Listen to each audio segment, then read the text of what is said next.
Welcome to Axess Church's Sermon of the Week. Enjoy this message by Pastor Garrett Black on becoming burnout proof.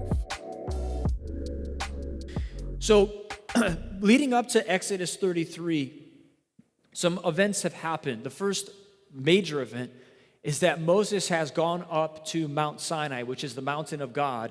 And on Mount Sinai, he's received the covenant from God. Most well known within that is the 10 Commandments that were written on the tablets. This covenant that Moses was receiving, what it ensured, it wasn't just, as people often think it is, just so that the Israelites would just be good people. It wasn't just so that they would be good people in the world, doing good things, being happy. The covenant ensured something that was of utmost importance, and it was that God would dwell among his people. Because God is a covenant God. He operates within covenant. He will bless people outside of covenant, but he only dwells within covenant. And he told the people, my desire is that you would be my people and that I would dwell among you. But the only way for that to happen would be within the context of covenant. So Moses goes up, he gets this covenant, and while he's on top of the mountain in God's presence, God abruptly tells him to go back to the Israelites because something has happened. They've rebelled against God. They thought Moses is taking too long. We don't know what's happened to Moses. Maybe he's died up there on the mountain. We don't know. He's taking too long. So they decide to make a golden calf out of all the jewelry they have. And the story is really funny if you get a chance to read it, if you haven't done so yet.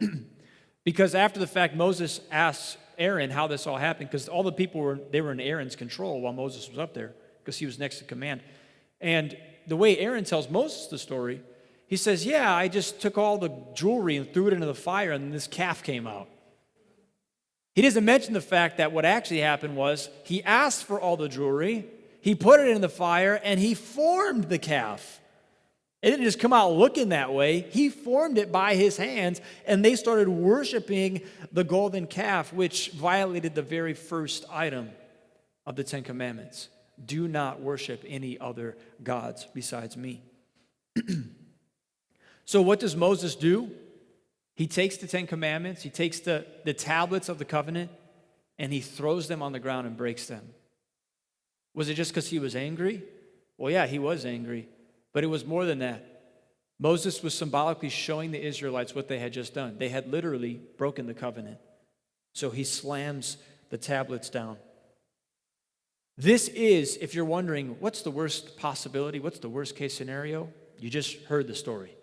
This is the worst case scenario. Without the covenant, God would no longer dwell with them.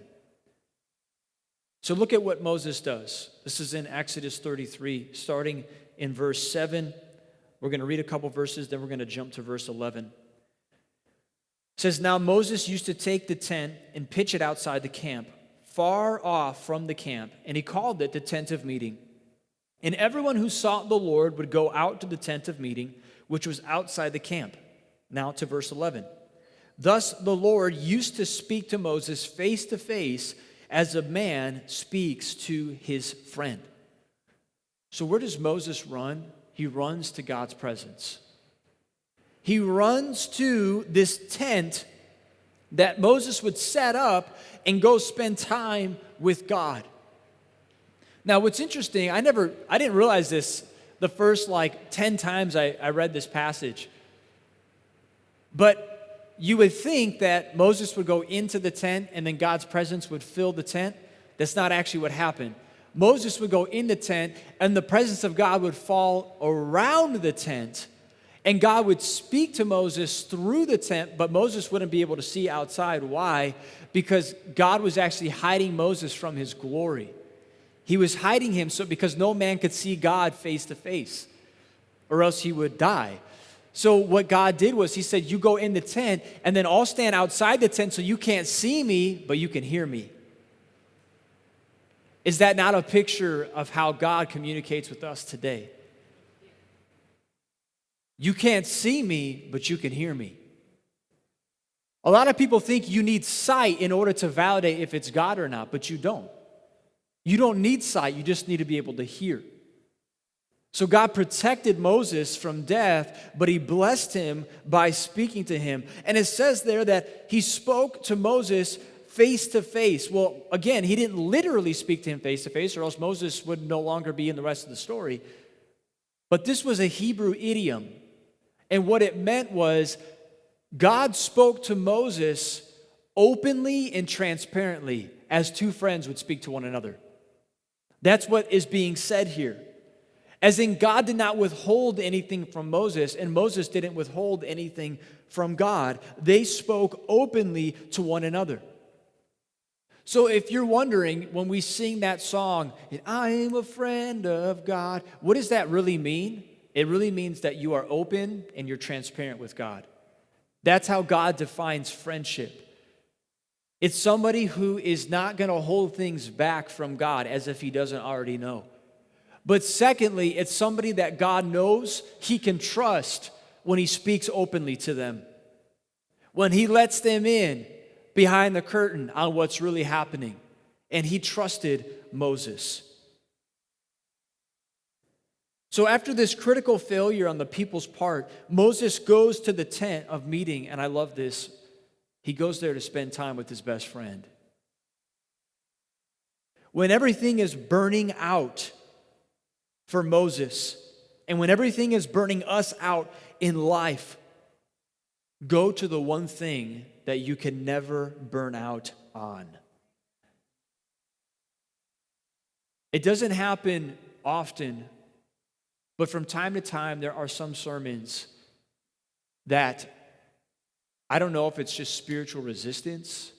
I don't know if it's just because I'm not that smart. I don't know what it is, but it's just like I keep hitting a wall over and over and over again, and I just cannot seem to break through the wall of getting the vision of what this sermon's about. And this is what happened this week. This week I had more time than I typically have to put my sermon together. And I thought, man, I'm just going to fly right through this. This is going to be great. I got extra time. And I put an hour after hour after hour. And frankly, I felt like I was working backwards. It felt like the more time I put in, the less I understood of what was going on. But this is something I've learned in just a short time of pastoring. When this happens, it's usually because God has something good. Either the enemy's fighting me or God is waiting for me to labor to give birth to something in the Spirit. And I really sense that today I had framed this sermon so many different ways, and I finally sensed the Lord said, I actually want you to come at it from a whole different perspective. Because you've been talking about the effects of burnout, but I want you to give them the one thing that they will never burn out on, and it's my presence. Where do you run to when you're feeling burned out in life? There's a lot of good things that you can do when you're feeling burnout. You can exercise, that's good. You can rest, you can journal, you can spend time with friends and family. You can take a vacation or a trip to get away. These are all good things that we can do to overcome the effects of burnout. But my question isn't just what do you do, but what's the first thing that you do?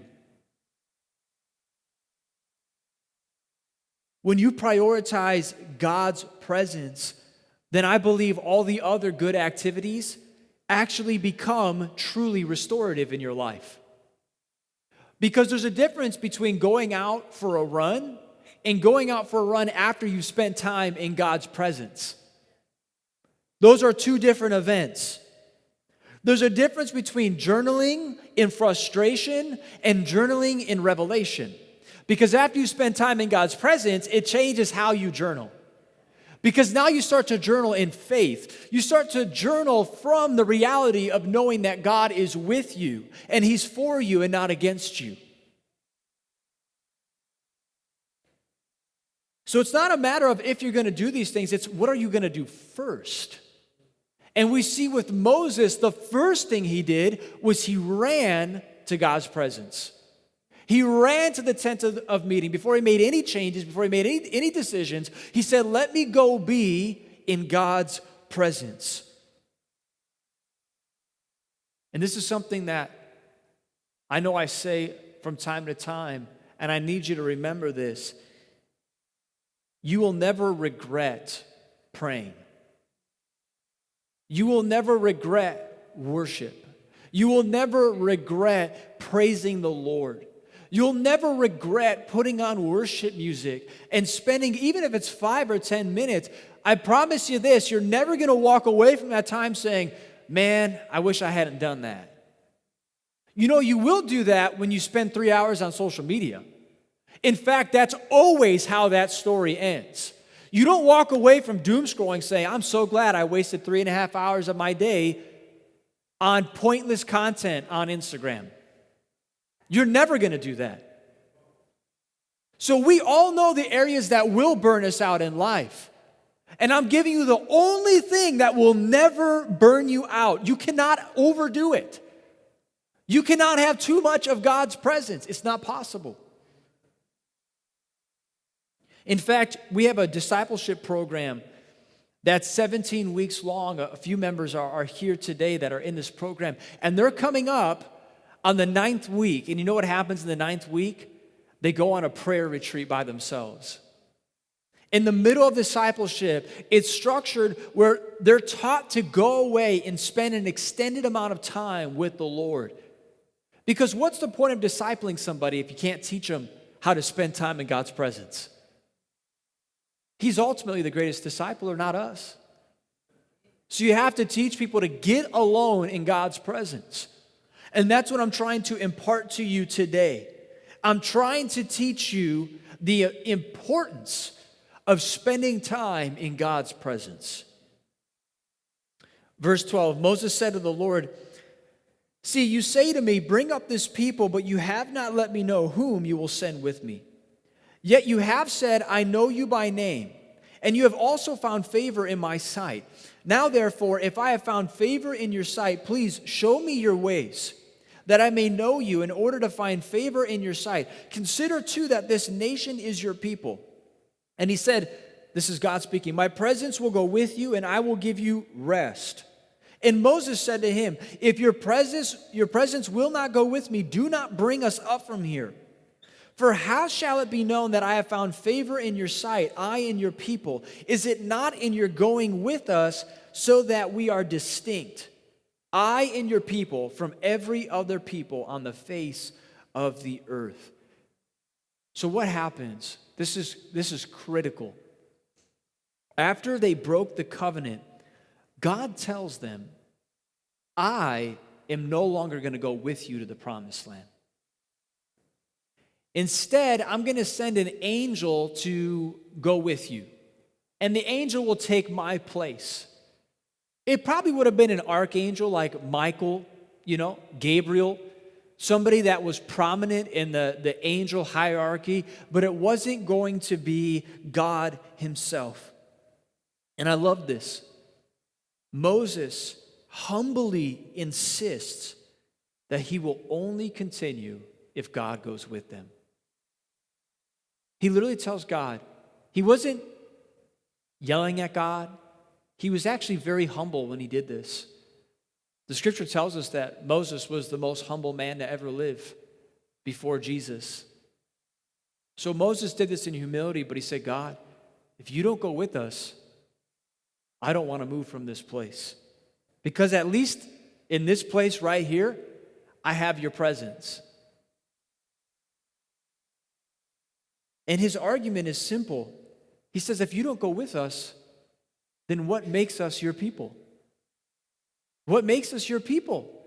If your presence is not with us, then we're no different than any other nation around us. And the whole point of us doing this is because we are your people. But without your presence, we're not. It's God's presence that makes them distinct and unique among all the nations around them. And the same is true for you and I today. We talked about this last week, looking at the anointing. What makes you different? It's not what you can modify about yourself externally. It's not your hair color. It's not what makes you truly unique is God's presence on your life. That's what makes you different. It's God's presence. So the Lord responds to Moses. He responds to what he says in verse 17. He says, "This very thing that you have spoken, I will do, for you have found favor in my sight, and I know you by name." Moses then says this, "Please show me your glory." And he said, "I will make all my goodness pass before you, and will proclaim before you my name, the Lord. And I will be gracious to whom I will be gracious, and will show mercy on whom I will show mercy. But," he said, "you cannot see my face, for man shall not see me and live." And the Lord said, "Behold, there is a place by me where you shall stand on the rock, and while my glory passes by, I will put you in a cleft of the rock. And I will cover you with my hand until I have passed by. Then I will take away my hand, and you shall see my back, but my face shall not be seen." By the way, here's another foreshadowing of Christ, the cleft of the rock, because Christ is the rock that you and I are hidden in. And while we are hidden in Christ, we see God's glory. So Moses comes before God in humility. But this is his next request. First, he says, "I'm not leaving unless you go with us." And when he sees that God grants him that, he then takes it a step further and says, "Now show me who you really are. Show me your glory." Even with all that God has said and done, Moses knew there was still more to be known about Yahweh. Think about it. Moses already knows that God is all-powerful. He shut Pharaoh up, the most powerful king of the time. And not only did he shut Pharaoh up, but when his armies tried to pursue the Israelites, God caused the Red Sea to collapse on their enemies. So he set them free from the most powerful dominion army in the world. So he knew God was powerful. He knew God was provider. He literally had food coming up from the ground every single morning for them. He sent quail to fly at waist height that you could just be grabbed out of the air for them to eat. When they needed a drink, Moses would just smack a rock with a stick, and a whole geyser would burst forth, enough water for hundreds of thousands of people. So Moses knew God's a provider. We know that. He knew God was personal. We just shared the story. God would speak to him as a man would speak to a friend.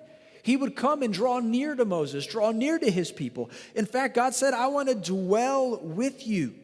And then he gave him the dimensions to a tabernacle. Literally said, "I want you to build a home for me so I could travel with you." But there was something that he did not know about God yet. Listen to this. I just discovered this. The more I studied this story, I thought I understood it until I really studied it. This blew my mind. Why was Moses asking all these questions? Why was he saying, "I need to see your glory"?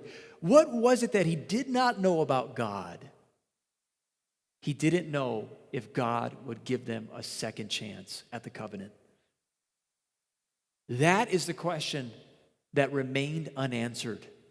And that's the question that Moses was really trying to get answered. Because he knew, apart from covenant, God will not dwell with them. And Moses has already made it clear, "I'm not moving on until you dwell with us." But that cannot happen outside a covenant. So he's trying to figure out, are you going to give us a second chance or not? I know you're powerful. I know you're provider. I know you're personal. But are you merciful? Are you merciful? Have we messed up too bad or not? So he says, "Show me your glory." In other words, he says, "Show me the essence of who you are. Show me the core of your being. outside of being powerful and all these other things, who are you at the core? And God says, I will answer your request. And he says, I will proclaim my name before you, the Lord, the Lord. Why? Because the name was inseparable from the identity. So he's saying, Moses, I'm going to proclaim to you who I really am. I'm going to show you my glory in a way that you have never seen it before. There's this social media trend that's going on right now because famous movie director Christopher Nolan has thrown moviegoers into a state of euphoria because he's introduced something that they never knew about. 70 millimeter IMAX movies. Now, if you don't know this about me, I do video production on top of being a pastor. So while everyone else is like confused on what this is, everyone in the film industry is like, oh yeah, we know what 70 millimeter is. We know why Christopher Nolan did it. So I can't really give you a full explanation of it, but I'm going to give you a little synopsis because we have a unique tie to this whole thing. IMAX is a specific format of film that requires a specific projector to play the full IMAX 70 millimeter film. And I'm going to break it down in more detail in a second. There's only over 20 of these projectors in the entire United States, which means there's many states that don't even have the opportunity to watch this movie the way that Christopher Nolan actually... Wait, go back. Don't reveal it yet. There's only one way to watch it the way he actually filmed it. We, in Woodridge, at Seven Bridges, have the only IMAX 70 millimeter in the entire state of Illinois. I didn't realize this until I went there to watch Spider-Man and saw a 2:30 a.m. showing of the IMAX. Come to find out, they are sold out for weeks. Because people want to watch it in the full 70 millimeter IMAX, and that's the only place that they can go. Now, why does this matter? Okay, 70 millimeter, think of it as a box. This movie, The Odyssey, was literally filmed on film. It was not digital, it was on film. In 70 millimeter, if you don't watch it in IMAX with the 70 millimeter, like we have here down the street, you're going to watch only a sliver of the film. You're probably going to end up watching a 35 millimeter showing of it, which means you're only seeing literally half of what was recorded. Now put that photo up.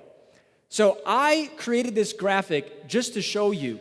In color is the 70 millimeter as it was captured for the movie. In black and white is what most people will see in the theater because they won't see it in IMAX.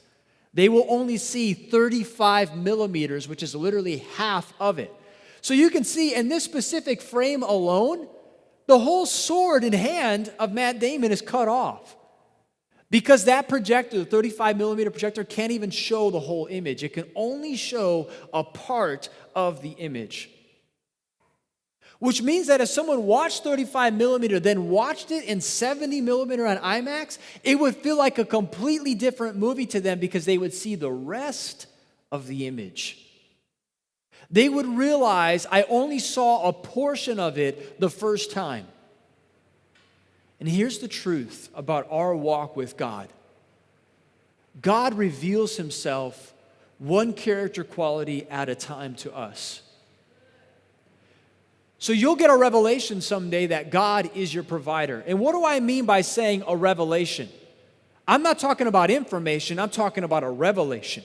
Information, I can tell you 100 times that God's your provider. But a revelation is when you actually come into contact with God's character in your life, and it becomes an undeniable conviction down to your core that nobody could ever talk you out of. Because you'll say, I've seen it with my own eyes. God is provider, and I will never let go of it.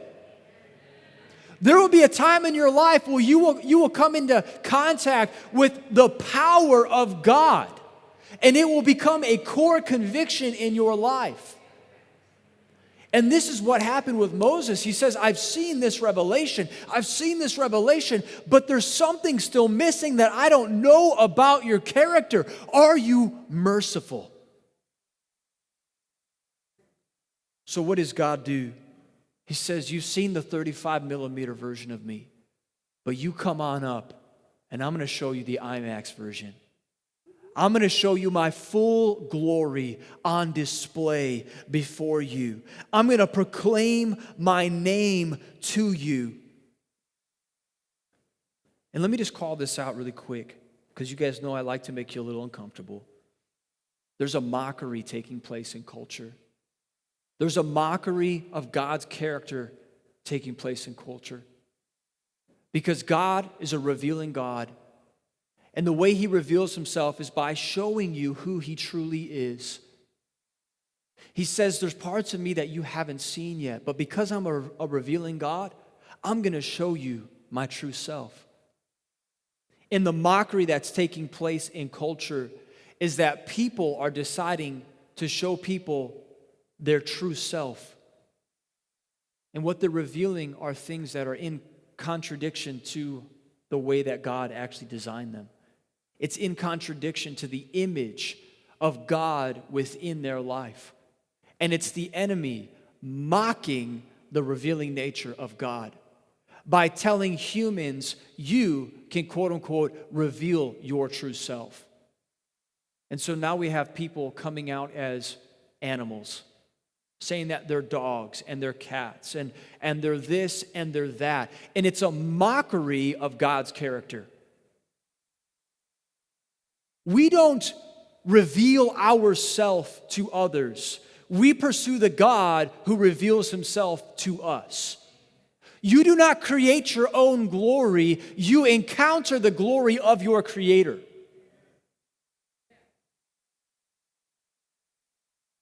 So God does what Moses asked. He shows him his glory. Let's skip ahead to Exodus 34. Is everyone still with me today? Verse 5 says, the Lord descended in the cloud and stood with him there and proclaimed the name of the Lord. The Lord passed before him and proclaimed, the Lord, a God merciful and gracious, slow to anger, abounding in steadfast love and faithfulness, keeping steadfast love for thousands, forgiving iniquity and transgression and sin, but who will by no means clear the guilty, visiting the iniquity of the fathers on the children and the children's children to the third and fourth generation. And Moses quickly bowed his head toward the earth and worshiped. So God says, I'm merciful and I'm just. I'm merciful and I'm just. What I love about this story is that Moses comes out different from how he went in. Because he's seen God's glory, something changes in his very nature. This is what I'm talking about when I say you can never overdo pursuing God's glory. Because when you see God for who he is, it changes you. It changes your nature, it changes your mind, changes the way you think, changes the way that you process emotions, changes the way you make decisions. It changes everything. The first thing it does is God's glory changes your prayer life. I'm going to run through these really quick, but I just want to point out a few things that are really interesting. Before Moses sees God's glory, he goes in and he's making requests about God that are all basically like legal requests. He's like, well, you've said this in the past, and, if you don't walk with us, then the Egyptians are going to look at us like failures, and they're going to think you're a failure because we just came out here and died in the wilderness, and that's not going to look good on you. And he's coming at it from all these angles. It's a bit more like a legal approach.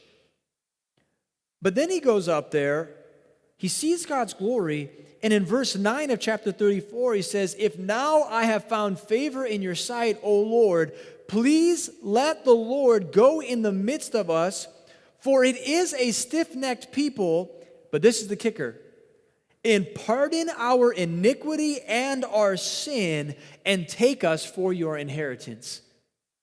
A couple things happen. A, Moses says about the people what God said about them 2 chapters ago. God was the one that called them a stiff-necked people, and Moses is like, "Yep, I see it now, because your glory changed my perspective."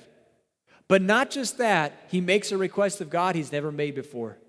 Pardon our iniquity and our sin. Why would he say that? Because he just came in contact with God's glory, who said, "I am merciful. I am a God who forgives the iniquity and the sins of the people." So now he's praying according to God's character and not according to anything else. You see, there's levels to prayer. And to be clear, all prayer is good. So I'm not looking down or talking down to any level of the hierarchy I'm about to give you. All prayer is good. But what I do want you to understand, there's levels to prayer. The first level is, God, I'm asking because I want it. Usually when you first get saved, that's what most of your prayer life is. I'm asking because I want it. Or I'm asking because I deserve it. This is before you come in contact with God's grace. You think you have to earn it. So I'm asking because I deserve it. Or I'm asking because I need it. It's need-based. I don't have this, therefore I'm asking God and I need it. Or, God, I'm asking because you've done it for others. I've seen others receive it, so now, God, I'm asking for you to do it for me. And then we graduate to, God, I'm asking because I'm your child. You get a revelation of sonship, of daughtership, of what it means to belong to a loving Father. And so you start to pray, God, I'm asking because I'm your child, and you're a good Father who gives good gifts. But let me tell you what the top level of prayer is. God, I'm asking because this is who you are. Moses graduated to praying from a place of understanding God's very character and nature. So now he said, I'm praying because I know who you are. I'm asking according to your character. The second thing that God's glory does is it creates a desire to see more of God's glory. There's something interesting when you look at a contrast back in Exodus chapter 3, when we first heard about the story of Moses. He comes to a burning bush where God reveals himself to Moses through that burning bush, and it says that he hides his face from God. He hides his face from the burning bush. But he learns something interesting and important about God in this moment, is that God is a revealing God. He revealed himself to Moses before he even asked him to do so through the burning bush. And as we recounted, Moses has, from moment to moment, learned more about God and learned more about Yahweh's character. Learned about his power, his provision, his presence, his leadership. So now he knows that God is a revealing God. And he goes from the man saying, I'm going to hide my face from God's presence, to a man in Exodus 33 who says, what? Show me your glory. He goes from a man who was timid to a man who was bold, saying, God, I want to see more of you. In fact, I'm going to make a request of you that could cost me my life. Because what if God said yes to him, but didn't hide him in the cleft of the rock? Moses would have died because he would have seen God's face. So he actually prays a dangerous prayer, saying, God, I want to see your full glory, your full essence of who you are. And when you pray this prayer, it's actually one of the most dangerous prayers that you can pray. God, show me your glory. Because God is a God who reveals himself to us. He wants you to know who he is. And what triggered all of this, well, as we mentioned, God said he was going to send an angel with them. Now, here's something really interesting about this. When you understand the ancient Near East architecture of their thinking, every nation believed that they had a guardian angel that oversaw them and looked over them and provided for them, brought rain on their crops, all this kind of stuff. So to our hearing, we hear, oh, God's going to send an angel with them. Like, that's a great thing. But what Moses understood was every nation has a guardian angel over them. As in, we're now going to be like every nation around us. But here's the crazy part. That angel would have gotten them to the promised land. That angel would have been a direct representative of Yahweh. It would have protected them. It would have given them military victories. That angel would have provided for them because it would have just been doing what the Lord directed the angel to do. So they still would have gotten to the promised land. Think about this for a second. They would have gotten everything they wanted to get. But Moses says, I'm not leaving without you. I'm not leaving without you. Because Moses understood this. God's glory is my inheritance. God himself is the inheritance. The land is a bonus, but God is my true inheritance. In other words, Moses would rather be in the wilderness with God than in the promised land without God's presence.